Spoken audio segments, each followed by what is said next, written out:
जय जय श्री राधे।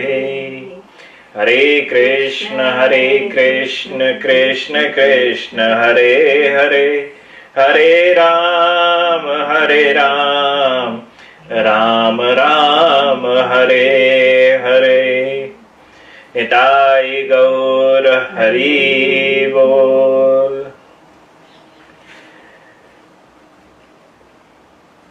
शास्त्रों के अंदर एक उक्ति आई है, अधिकस्य अधिकम फलम, कि अधिक करने से अधिक की प्राप्ति होती है। सो ठीक उसी श्रृंखला में यह पुरुषोत्तम मास का अधिक का महीना, और इस अधिक के महीने में कुछ भी अधिक करने से और अधिक की प्राप्ति शास्त्र कहता है। तो शास्त्रों में तो विविध प्रकार के साधनों की चर्चाएं करी हुई हैं। उन्हीं सब साधनों में भी एक साधन है गुरु भक्ति, और कहा भी गया है गुरु कृपा ही केवलम, कि दुनिया में जितनी भी कृपाएं हैं, चाहे वह भगवत कृपा है, भक्ति की कृपा है, नाम की कृपा है, भगवान की कृपा है, किसी की भी कृपा है, वह सब कृपाएं एक तरफ है और दूसरी तरफ एक कृपा है, और वह है साक्षात सिर्फ गुरु की। तो उस गुरु की कृपा को प्राप्त करना, उसमें भी तीन प्रकार के भाव किसी भी साधक के अंदर या किसी भी व्यक्ति के अंदर विद्यमान रहते हैं। मैं उस प्रकार से भी आपको समझा सकता हूं कि तीन प्रकार के व्यक्ति संसार के अंदर कहे गए हैं। एक बार गौतम बुद्ध अपने स्थान पर विराजे हुए थे, और उसी समय पर एक राजा प्रसेनजीत उनसे मिलने के लिए आए। तो जब प्रसेनजीत उनके पास आए, तो आने के बाद प्रसेनजीत ने उनका हालचाल पूछा, इधर उधर की बात करी, और गौतम बुद्ध बड़े प्रेम से उनको उत्तर दे रहे थे। देते देते फिर यह जब बातचीत का दौर चल रहा था, उसी समय पर कोई वहां पर दूसरा भिक्षुक आया जो गौतम बुद्ध का ही शिष्य था।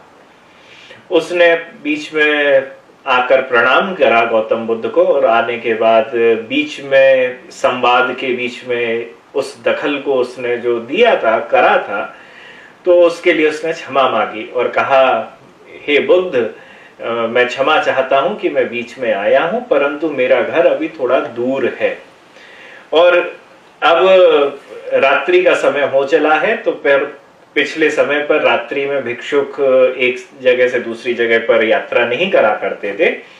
तो उन्होंने कहा कि मैं बस आपकी आज्ञा और आपका आशीर्वाद लेने के लिए आया हूं, कि मैं आपका आशीर्वाद मिल जाए तो मैं अपनी यात्रा पे चल दूं।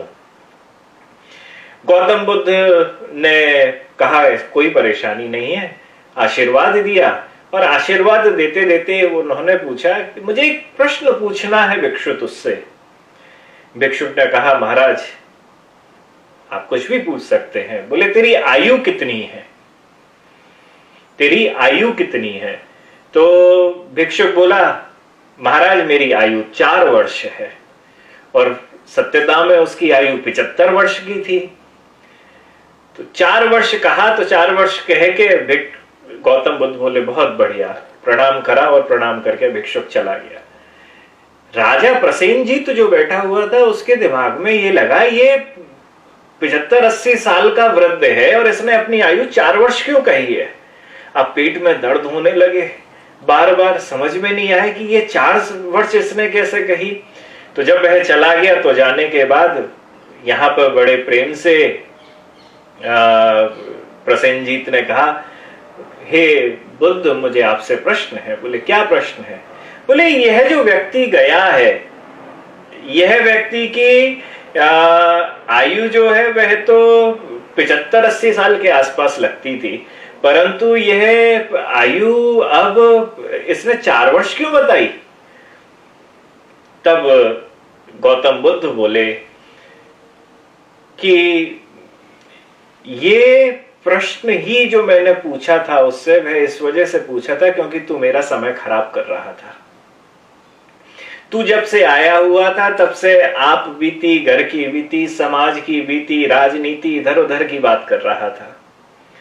ये प्रश्न पूछना ही मेरे उस प्लानिंग का एक हिस्सा था, जिसमें मैं चाहता था कि तू मुझसे इस वाले प्रश्न को पूछे। बोले देख, उसकी आयु कितनी भी रही हो, परंतु 4 वर्ष पूर्व उसने आके गुरु के समक्ष परिपात किया है, उसने शरणागत हुआ है, और शरणागत हो जाने के बाद जब उसने दीक्षा प्राप्त करी है तब से उसका नया जीवन शुरू हुआ है, और तब से लेके आज तक वह अभी तक 4 वर्ष का ही बन पाया है। तो बड़ी अच्छी बात है इसके अंदर कि व्यक्ति 3 प्रकार के कहे गए हैं। एक होता है विद्यार्थी, गुरु के पास जो जाते हैं वह 3 प्रकार के व्यक्ति जाते हैं। एक होता है विद्यार्थी। विद्यार्थी का मतलब है कि उसे कहीं किसी भी गुरु के पास जाएगा, गुरु के पास जाके प्रश्नों को पूछेगा, उन प्रश्नों के उत्तर से उसका कोई मतलब नहीं होता है। किसी भी गुरु के पास पहुंचे, उससे उसका उत्तर प्राप्त करे, वह धीरे धीरे बस ज्ञान का भंडार, मैंने उन गुरु के पास किया, मैंने उनसे इस प्रश्न को पूछा और इस प्रश्न को लेके ये अब उसका उत्तर है, ये मुझे अब पता लग चुका है। वह अपना भला नहीं करता है, उन उत्तरों से वह अपना भला नहीं करता है, पर वह बस ज्ञान को समेटने की कोशिश करता रहता है। यह बड़ी अच्छी चीज है कि वह विद्यार्थी जो है होता है, वह अपने को बदलने की चेष्टा नहीं करता है, वो जो है वैसा है। कई बार ऐसा होता है, हम सब कभी बैठते हैं तो कहीं ना कहीं कोई ना कोई ऐसे सज्जन व्यक्ति मिल ही जाते हैं जो कभी शास्त्र की बात करेंगे या कुछ जिज्ञासा से भरा हुआ बड़ा अच्छा प्रश्न करेंगे, परंतु उन प्रश्न के उत्तर से उनका कोई प्रयोजन नहीं होता है। वो बस अपने को दिखाने के लिए कि मैं भी इतना जानता हूं, और दूसरा कभी कभी उस ज्ञान को प्राप्त करने के लिए कि वो मैंने ज्ञान प्राप्त कर लिया, मैं दूसरों को बता तो सकता हूं इस प्रश्न का ये उत्तर होता है। तो उसके पास सिर्फ प्रश्न होते हैं, पर वे प्रश्न मात्र बौद्धिक होते हैं। उनका कोई अस्तित्व नहीं होता है, क्योंकि प्रश्न जो हो, अगर वह अस्तित्व वाले प्रश्न हो तो वह अस्तित्व वाले प्रश्न अपने जीवन को सुधारने के लिए प्रयोग में आते हैं। परंतु जिन प्रश्नों का कोई अस्तित्व नहीं होता, वह कभी भी बैठे हुए मन के विचारों से उत्पन्न हुए, पूछे और बस उसका ज्ञान प्राप्त कर लिया, तो वह बौद्धिक है। तो इन प्रश्नों का उसके जीवन से कोई लेना देना नहीं होता, और उसके जीवन मरण का प्रश्न ही नहीं है वहां दूर दूर तक। यह तो व्यक्ति बस हर गुरुओं के पास जाकर उनके सिद्धांत की बात करता है, उनके विचारों को एकत्र करता है, उनके उत्तरों को एकत्र करता रहता है, इसके अलावा कुछ भी नहीं करता। तो यह व्यक्ति बातों का निपुण हो सकता है, ज्ञान का थोड़ा पंडित भी हो सकता है, परंतु ये कहा जाए कि यह विद्यार्थी रूपी यह जो व्यक्ति है, इसका जीवन कभी बदलेगा तो उसका कभी नहीं बदल सकता है। फिर इसी श्रृंखला के अंदर जैसे विद्यार्थी के अंदर उत्सुकता होती है ज्ञान की, परंतु वही विद्यार्थी कभी कभी किसी सद्गुरु के पास पहुंच गया, और सद्गुरु ने जब किसी भी उत्तर को दिया तो उत्तर को देने के बाद उसका जीवन थोड़ा सा बदल जाता है। उसे लगता है कि मैं जिन गुरु की तलाश कर रहा था वह गुरु यही है। ऐसा बिरले होता है, हमेशा नहीं होता है, परंतु यही वह गुरु है, या यही मुझे उस सद पथ पे चला सकते हैं, सदमार्ग पे चला सकते हैं, जो कोई और नहीं लेके जा सकते। तो वही जो गुरु होता, जो कहा गया जो विद्यार्थी होता है, वही विद्यार्थी आगे चल के शिष्य बनता है, जाता है उन गुरु की कृपा प्राप्त करता है, कृपा प्राप्त करके दीक्षा प्राप्त करता है, दीक्षा प्राप्त करके जैसा भी जो भी सन्मार्ग बताया हुआ है उस मार्ग पर चलते हुए वह शिष्यत्व धारण करके शिष्य बन के वह आगे बढ़ता है। यह जो होता है इसका गुरु से थोड़ा बहुत ही कार्य होता है कि बस गुरु जी से दीक्षा तो ले ली, गुरु जी ने मुझे मेरे लिए साधन बता दिया, अब मैं अपना जीवन जीऊं। वो गुरु जी ने जो जड़ी बूटी बताई है, नाम औषधि हरिनाम जो दिया है या किसी की जो भी दीक्षा दी है वो मुझे दी है, वो मेरे जीवन में आ गई। अब मैं इसे आराम से करती रहूंगी। मुझे गुरु जी से ज्यादा मतलब नहीं है। गुरु जी अभी कभी मिलेंगे तो मैं राम राम शाम शाम दुआ सलाम कर लूंगी, प्रणाम कर लूंगा, उनको नमस्कार कर लूंगा, उनसे 2 मिनट की बात कर लूंगा। कुछ इस बीच में भजन संबंधी कोई परेशानियां होंगी उनको मैं दूर कर लूंगा, परंतु उसके बाद फिर गुरु जी अपना जीवन जिए, मैं अपना जीवन जीऊं। तो एक है विद्यार्थी जो उत्सुकता से भरा हुआ है, दूसरी तरफ आता है शिष्य जो उसी का ही एक परिष्कृत रूप है, एक सुधरा हुआ रूप है। इसके बाद आता है तीसरा और वह होता है भक्त, गुरु भक्त। कि जिन गुरु ने मुझको यह स्थान दिया है, जिन गुरु ने मुझे इस दीक्षा को प्रदान किया है, अपनी बहुमूल्य संपत्ति को जिन गुरु ने मुझको दिया है, मुझको अधिकारी समझ के दिया है, जिसके जो समझ लेता है कि उसके हृदय के भाव किस प्रकार से बदल चुके हैं, वह गुरु के उन भावों में एकमय हो जाता है। वह गुरु की हर मुस्कुराहट को, हर भाव को बिना कहे समझ लेता है। वह गुरु को कहने की भी आवश्यकता नहीं होती है, वह सब सेवाओं को करता है।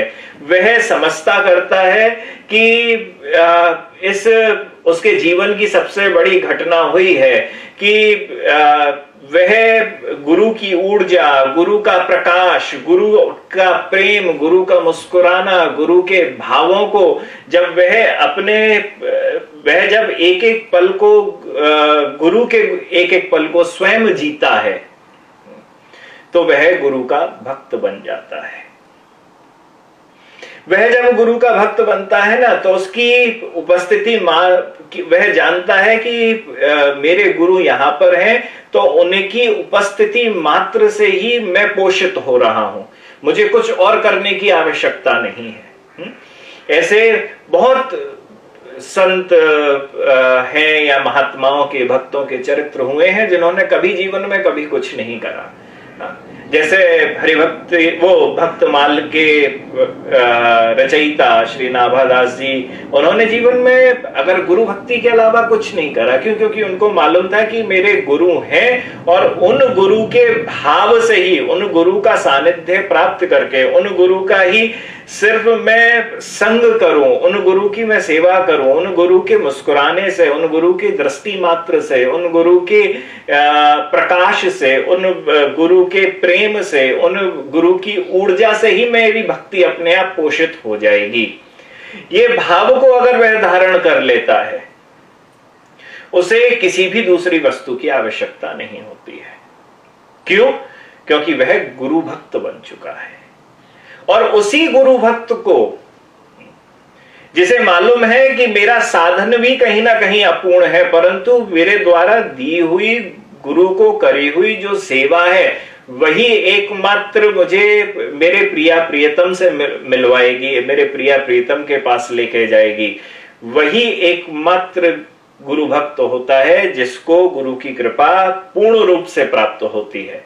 थोड़ी बहुत कृपा हर एक को प्राप्त होती है, वो तो गुरु की दृष्टि मात्र से ही हो जाती है, गुरु के आशीर्वाद देने से ही हो जाती है, गुरु की पदरज से ही हो जाती है, गुरु के चरण स्पर्श से ही हो जाती है, गुरु के प्रसादी सीध प्रसादी को खाके ही हो जाती है, गुरु का संग करके हो जाती है, गुरु के वाक्यों से हो जाती है, गुरु के वचनों से हो जाती है, गुरु की किसी प्रकार की सेवा से हो जाती है, ये गुरु की के द्वारा दी हुई दीक्षा से हो जाती है।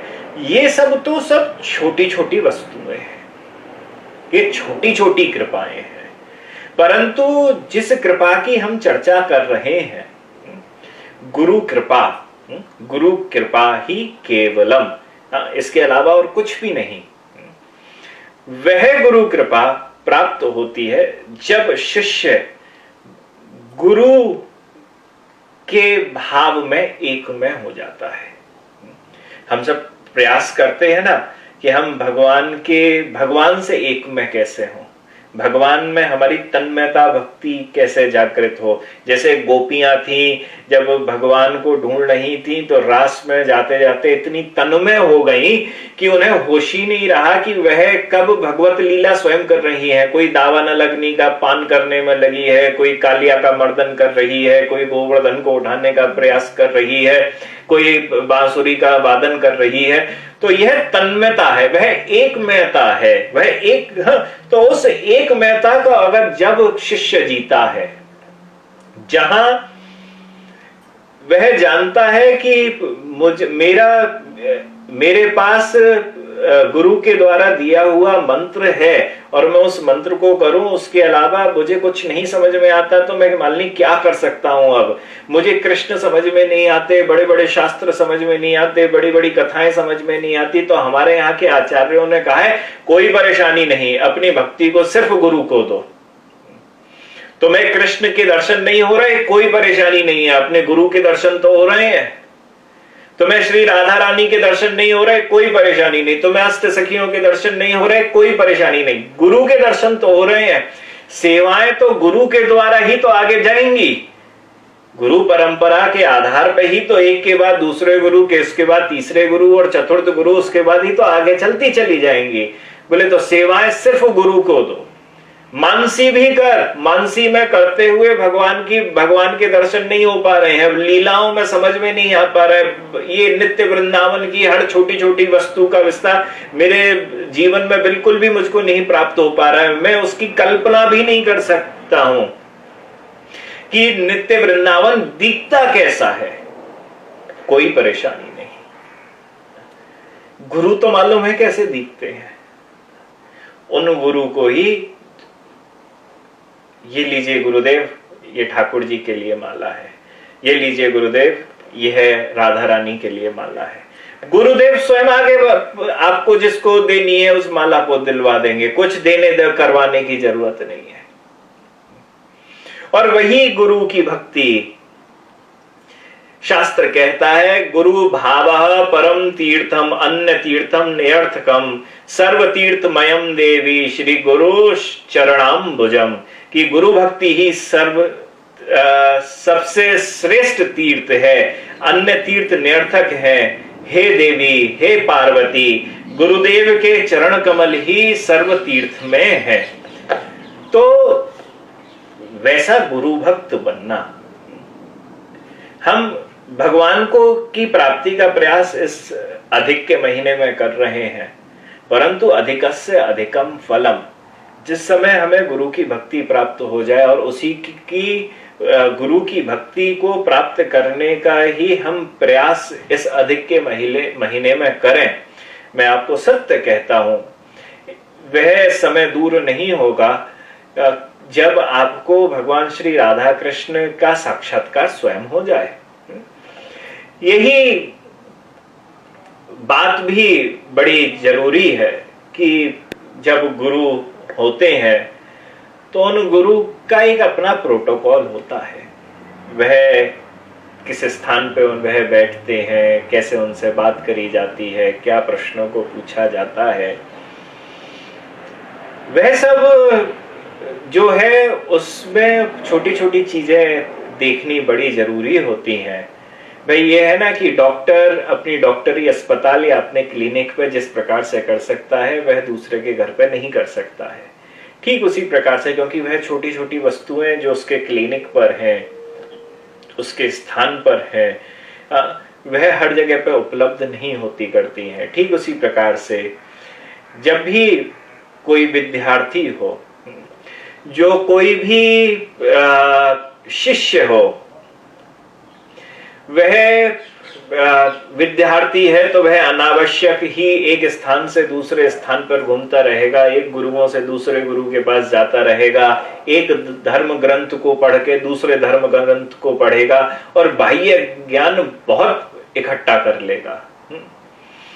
परंतु जैसे शिष्य बनना है, वह जब गुरु के पास जाए तो गुरु के अधीनस्थ होके बैठे कि गुरु उस पर शासन कर सके। शासन का मतलब है कि जब हम किसी डॉक्टर के पास जाके उससे दवाई मांगते हैं ना, तो अपनी बुद्धि उस पे नहीं चलाते हैं डॉक्टर पे। उससे ये नहीं कहते हैं कि डॉक्टर साहब तुमने दवाई तो ठीक है बता दी, परंतु अब मैं खाऊंगा अपनी तरफ से, लूंगा अपनी तरफ से, दवाई बदल भी अपनी तरफ से दूंगा। क्यों? क्योंकि वहां पे फिर डॉक्टर का जब शासन चलता है, कई बार ऐसा होता है कि बहुत सारे मरीज जो होते हैं वह बदल भी देते हैं, क्योंकि शिष्य भी दो प्रकार के कहे गए हैं, एक मनमुखी और दूसरा गुरुमुखी। मनमुखी शिष्य कौन होता है?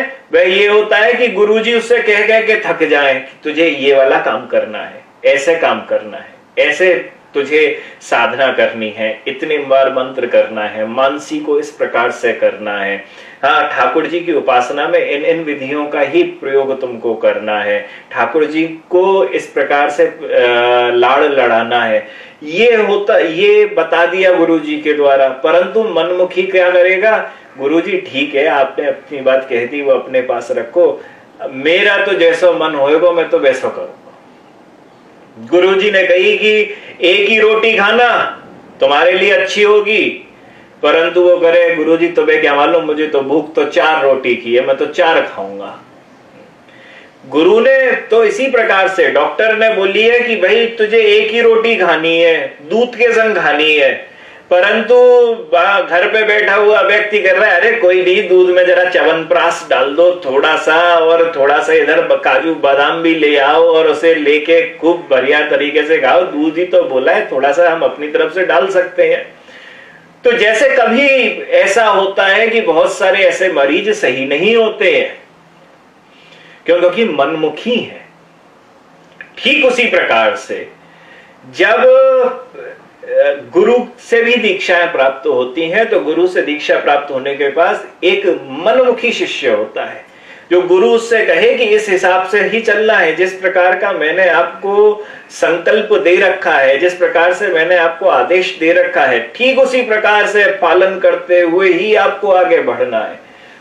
और शिष्य होता है गुरुजी तुमने तो ठीक है कह रखा है, लाओ मैं अब इसमें और आगे क्या क्या बढ़ा दूं और क्या क्या कर दूं। तो ये बड़ा एक मनमुखी, और दूसरा शिष्य होता है गुरुमुखी, कि जो गुरु ने कहा है उसकी बात पर उसे अपने मन से ज्यादा भरोसा है। हाँ, ये बड़ा जरूरी है। एक जिसको अब गुरु ने कह दिया उसके बाद भी जिसे अपने मन पर ज्यादा भरोसा है, दूसरा है जिसको गुरु ने कहा उसे अपने मन से ज्यादा अपने गुरु पर भरोसा है। वह जो गुरुमुखी हो गया, वह गुरुमुखी हो जाने के बाद वह कृपा का अधिकारी बन जाता है। नहीं तो बाहर का जितना भी कूड़ा करकट है मनमुखी के संग हमेशा होता है। बाहर का जितना भी कूड़ा करकट है, मतलब कहीं से कुछ भी ज्ञान प्राप्त हुआ है, मन तो अभी मैला ही है। चेतो दर्पण मार्जन, अभी तो वह उसका मार्जन कर ही रहा है ना, अभी साफ थोड़ी ना हुआ है मन उसका। तो उसका जहां मन साफ नहीं हुआ है तो उसका मन भटकता रहता है, लाओ आज मैं क्या करूं, अरे आज मैं ये कर लूं, आज मैं वह कर लूं। अब वही स्थिति अनर्थ निवृत्ति के अंदर जो एक दशा कही गई है कि वह कंफ्यूज हो जाता है कि मैं कौन सी वाली चीज करूं वो करने के लिए। तो 5 दिन तो करता है एक चीज को, उसके बाद उस साधन को छोड़ के कोई व्यक्ति कहता नहीं उससे बढ़िया साधन तो ये वाला है, और उसे छोड़ के फिर वो दूसरा वाला साधन करता है। क्यों? क्योंकि उसकी निष्ठा नहीं है। ये अनैष्टिक भक्ति के एक अंग में आता है, कई बार इसकी चर्चाएं भी हमने करी हैं। तो वह हर कुछ समय के बाद, 1 महीने, 2 महीने, 6 महीने के बाद, कभी कभी साल भर के बाद अपने द्वारा जो साधन भक्ति करी हुई उस भक्ति को बदल देता है।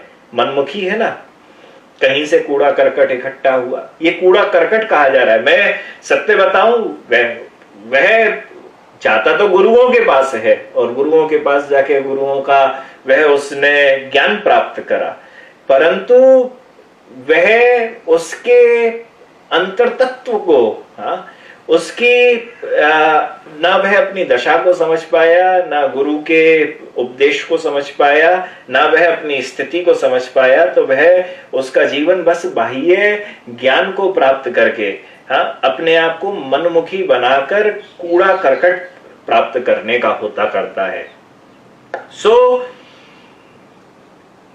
यह सर्वप्रथम भक्ति हमारे यहां गुरु भक्ति कही गई है। और इस गुरु भक्ति के अंदर बड़ी अच्छी चीज है कि हमारे जो गुरुदेव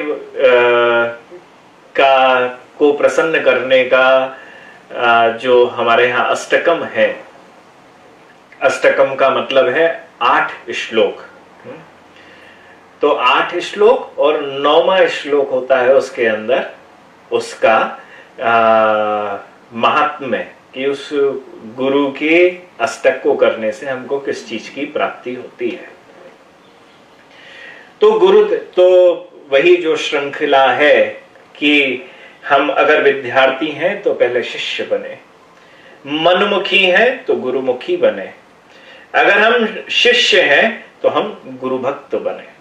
तो उस गुरु भक्त बनने के लिए यहाँ जिस विश्वनाथ चक्रवर्ती ठाकुर के द्वारा जिस गुरुदेव अष्टकम की चर्चा करी गई है, उसका 9वां श्लोक जो महात्म्य है उस गुरुदेव अष्टकम का, उसमें कहा गया है श्रीमद् गुरोरष्टकमे तदुच्चैर ब्राह्मे मुहूर्ते पठति प्रयन्नाथ यस्तेन वृंदावननाथ साक्षात् सेवैव लभ्य जुष्णोन्त एव,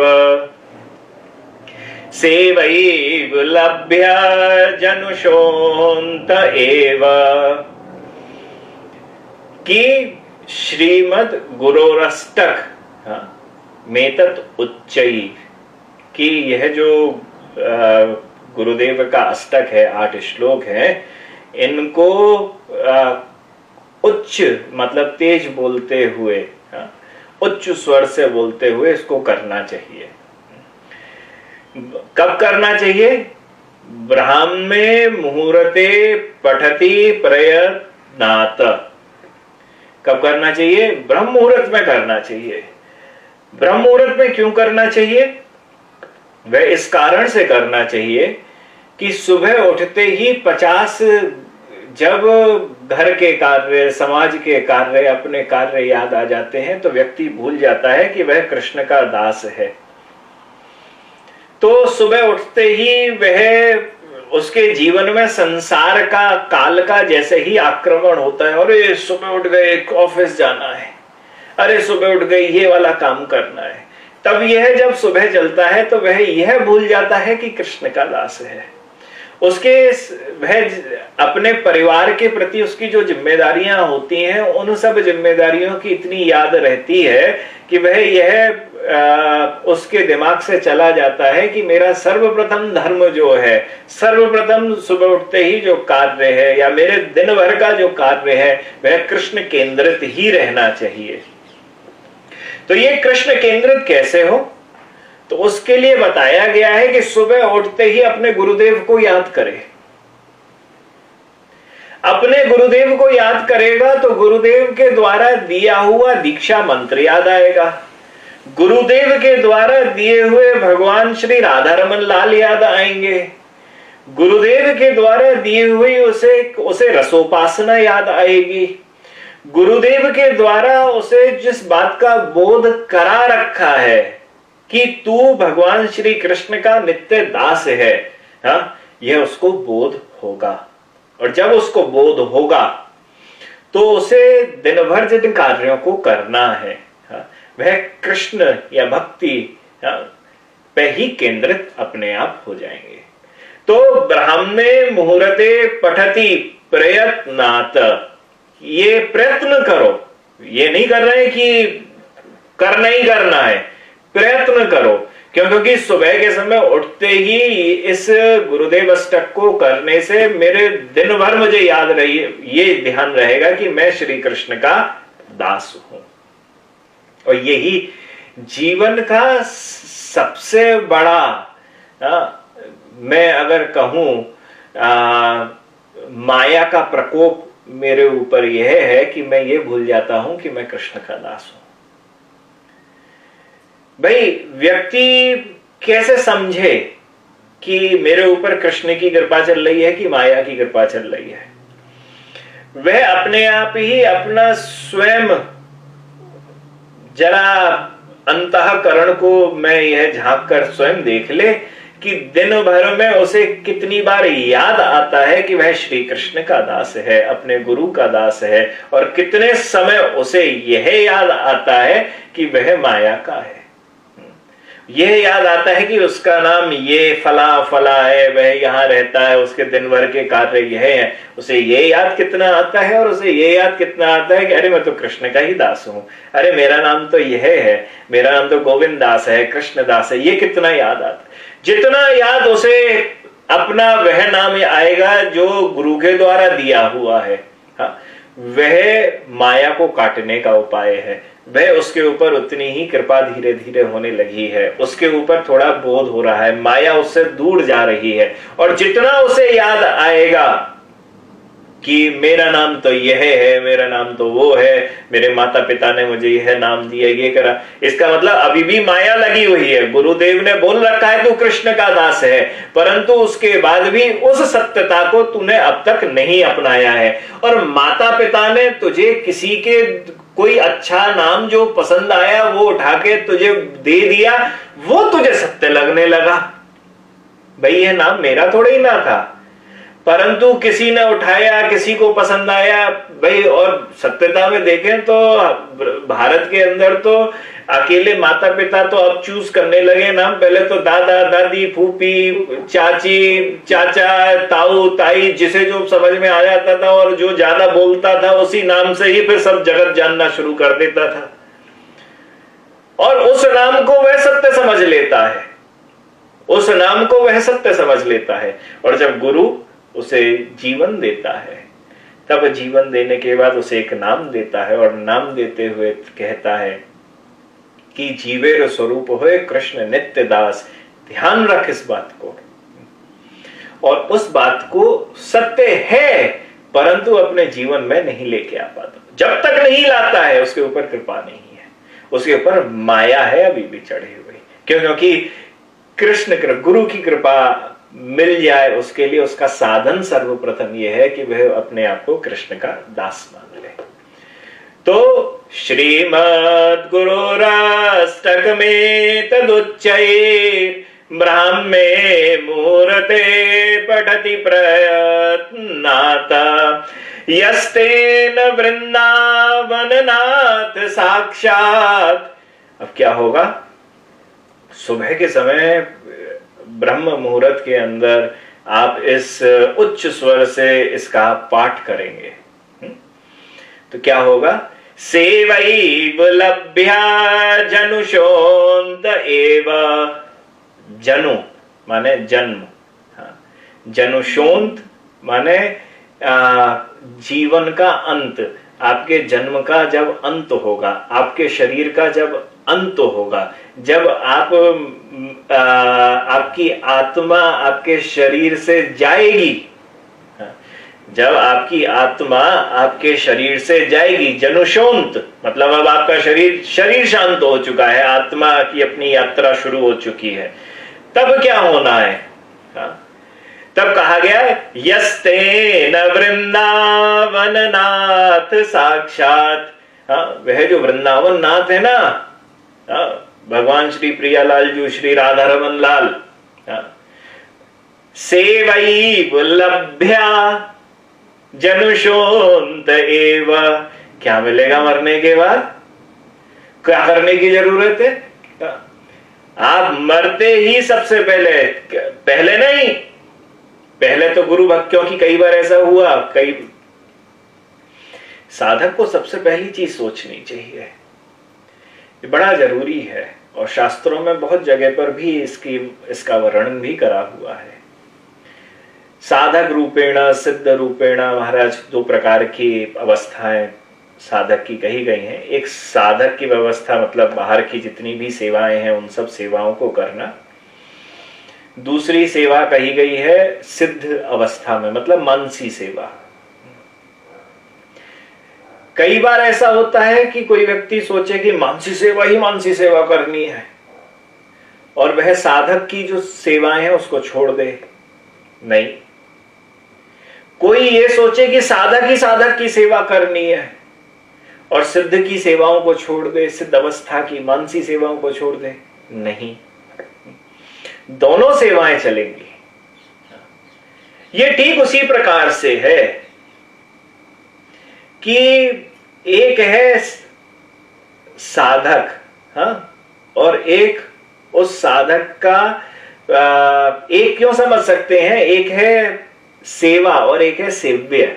हाँ, आप या उसे और सरलतम भाषा में मैं कहूं तो ये कह सकता हूं कि एक गैया है, उस गैया का दूध तो उसके थन से ही प्राप्त होगा ना, तो वह गैया का दूध जो है वह दूध तो है सिद्ध अवस्था, मानसी की अवस्था, कि वह दूध दे रही है और उस दूध को आप निकाल रहे हो, वह सिद्ध अवस्था, वह मानसी की अवस्था है। आप मानसिक रूप से आप वो कर रहे हो। मानसिक में भी बहुत कुछ करने की आवश्यकता नहीं, बस बैठ जाओ घर में, जिस प्रकार से आप स्नान करते हो वैसे स्नान करो, स्नान करने के बाद जैसे कपड़े पहनते हो वैसे कपड़े पहनो, कपड़े पहनने के बाद जैसे आप उपासना करने के लिए जाते हो वैसे उपासना करो। बैठे बैठे सोफा पे बैठ गए, धरती पर बैठ गए, रसोई में खड़े हुए हैं, कहीं भी हो, हाँ, बस आराम से बैठ जाओ। और बैठने के बाद ठाकुर जी के लिए, अरे आज लाओ मैं जरा बड़ा बढ़िया कैसे बर्तन साफ होंगे, बर्तन साफ होने के बाद ठाकुर जी को मैं 56 भोग बनाऊं, खाना बनाऊं, तो खाने में आज खीर बनानी है तो खीर में मन से बना रहा हूं खीर। हाँ, बैठे बैठे खीर बन रही है। अब वो खीर कितनी देर, आप चाहो तो शुरुआत में 5 मिनट में बन सकती है और चाहो तो वही खीर पौने 1 घंटे तक बनती रहेगी। हाँ, क्योंकि आप तल्लीन हो गए हो, हाथ से बार बार कड़छी को चला रहे हो खीर, क्योंकि रुक गई तो कहीं लग ना जाए पतीले पर। और खीर को गाढ़ा भी करना है, चावल उसके संग सही से रच बस भी जाए, ऐसा भी करना है। चलाते हुए चल रहे हैं, कर रहे हैं। चीनी भी बड़े प्रेम से डाल रहे हैं। ये भाव रूपी चीनी है, भाव रूपी दूध है, भाव रूपी चावल है, भाव रूपी उसमें केसर मिली है, भाव रूपी उसमें कर्पूर डला हुआ है, भाव रूपी उसमें इलायची डली हुई है। हाँ, और भाव रूपी हाथ है, भाव रूपी कलछी है, भाव रूपी आपका पतीला है, और आप भाव से ही उस खीर को बना रहे हो। और वही खीर 5 मिनट में भी बना दोगे, परंतु जैसे जैसे आपका मन उसमें रमता चला जाएगा, वही खीर आपकी 1-1 घंटे में बनेगी। और जब 1-1 घंटे में बनकर ठाकुर जी को भोग लगाई जाएगी ना, मन से, मानसिक सेवा से, उसे पूर्ण फल की प्राप्ति होती है। पर जितनी जरूरी यह सेवा है, दूध तो तब निकलेगा ना जब गैया की सेवा सही से करी जाएगी। गैया ही बिल्कुल बैठी हुई है, कुछ नहीं कर पा रही है। हाँ, उसे खाने वाने को चारा वारा नहीं मिल रहा है, गुड़ नहीं मिल रहा है, घास हरे तृण नहीं मिल रहे हैं, तो गैया क्या दूध दे देगी? नहीं देगी। ठीक उसी प्रकार से साधन जो है वह उतने ही जरूरी है जितना किसी गैया की सेवा करना दूध प्राप्त करने के लिए।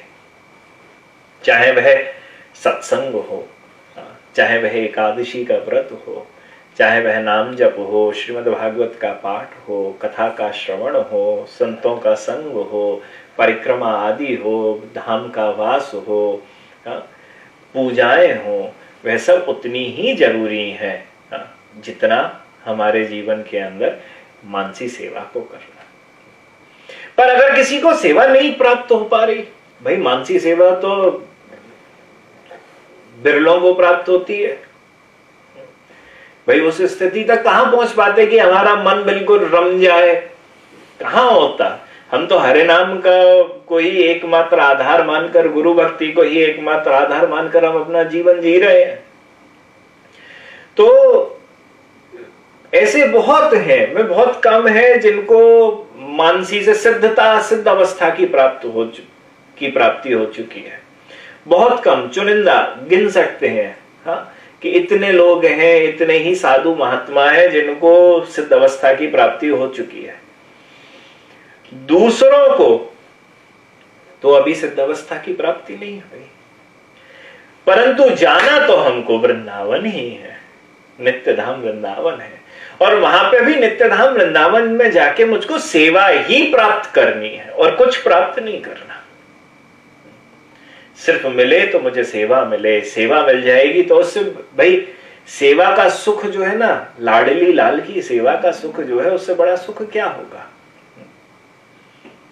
तो वह लाडली लाल की सेवा का सुख कैसे प्राप्त हो, तो उसके लिए बोला गया है श्रीमद् गुरुराष्टक में तदुच्चैर ब्राह्मे मुहूर्ते पठति प्रयत्नात् यस्तेन वृंदावननाथ साक्षात् सेवैव लभ्या जनुषोऽन्त एव। उस वृंदावन नाथ की अप्रत्यक्ष रूप से नहीं, यहां बहुत जरूरी शब्द है हाँ, साक्षात। साक्षात का मतलब है प्रत्यक्ष रूप से, सामने ही, इधर उधर का कुछ भी नहीं करना है, सामने सामने। ये गए ठाकुर जी, ये गई मैं, ये गई मेरी गुरु परंपरा, ये मेरे श्री गोपाल भट्ट गोस्वामी पाद, ये गए मेरे राधा रमन लाल हाँ, साक्षात रूप से। साक्षात क्या होगा, सेवैव लभ्या। मुझे किस चीज का लाभ होगा, किस चीज का लाभ है, सेवैव, सेवा का। मुझे जिस लाभ की प्राप्ति होगी वह होगी सेवा की। तो यह सेवा, इसकी प्राप्ति ये बड़ी जरूरी है। और इसी वजह से पार्वती भी इस बात को बोलती है भगवान शिव से कि ओम नमो देव देवेश परात्पर जगत गुरु सदाशिव महादेव गुरु दीक्षाम प्रदेहि में, कि हे शंकर मैं आपको प्रणाम करती हूं, आप मुझे गुरु दीक्षा दीजिए। पर यह गुरु दीक्षा, जिस बात की मैं बात कर रहा हूं, यह गुरु दीक्षा भी तो तभी प्राप्त होगी ना जब वह शिष्य बन के आए, विद्यार्थी बन के ना आए। या तो शिष्य बन के आए या गुरु भक्त बन के आए, और आने के बाद वह प्रणिपात करता हुआ नीच अधीनस्थ होकर गुरु का ही शासन प्राप्त करने के भाव से गुरु के पास आके दीक्षा की याचना करें। अब इस याचना में गौतम बुद्ध के एक भाई थे, उनका नाम था आनंद। आनंद हमेशा गौतम बुद्ध की सेवा में रहे, और सेवा में रहते हुए उन्होंने एक दिन ये प्रश्न कर डाला गौतम बुद्ध से कि हे बुद्ध, एक बात बताइए, ये गुरु को ऊपर क्यों बैठना होता है और शिष्य को नीचे क्यों बैठना होता है? शिष्य ऊपर क्यों नहीं बैठ सकता है, गुरु नीचे क्यों नहीं बैठ सकता है? गौतम बुद्ध बोले कि आनंद, कभी झरने के ऊपर से जाके पानी पिया है कि झरने के नीचे जाके पानी पिया है?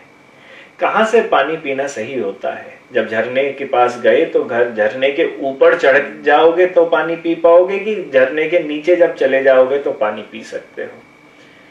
तब आनंद ने कहा, ऊपर से कहां से पानी पिया जाएगा जब तक कोई पात्र ना हो,